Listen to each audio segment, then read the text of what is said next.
চলো আজ তোমাদেরকে জবা গাছ দেখাই। না না, ফুল আছে এরকম গাছই দেখাবো। এটা হচ্ছে মদন জবার গাছ। ছাদে খুব ছোট একটা টবের মধ্যে ও অনেকগুলো করে ফুল দেয়। গাছটা ছোট হলে কি হয়েছে, অনেকগুলো করে ফুল দেয়। আর ফুলের সাইজগুলো তো তোমরা দেখে বুঝতেই পারছো যে কতটা বড় বড় হয়েছে।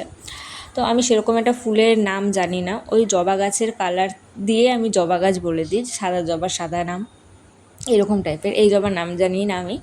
তবে এইটাও মোটামুটি ভালোই ফুল হচ্ছে ছাদে, কিন্তু আমাদের নিচে যে গাছ আছে সেখানে তো কোনো ফুল ফোটে না। জানি না কেন সেখানে কোনো যত্ন, মানে অনেক যত্ন করার পরেও কোনো রকমের ফুল সে আমাদেরকে প্রদান করে না। তো যাই হোক, ছাদেই প্রচুর পরিমাণে ফুল ফোটে। আর ফুল দেখলে আমার হাতটা চুলকাতে শুরু করে দেয় যে আমি কতক্ষণে ফুলগুলোকে সব তুলে নেব। তো আমি যখন ছাদে যাই ফুল তুলতে, তখন ফুল গাছগুলো খুব সুন্দর রঙিন হয়ে থাকে। আর যখন আমি ছাদ থেকে নিচে নামি সব সবুজ হয়ে যায়। আমার এত ফুল আবার গাছের মধ্যে ফুটে থাকা সহ্য হয় না।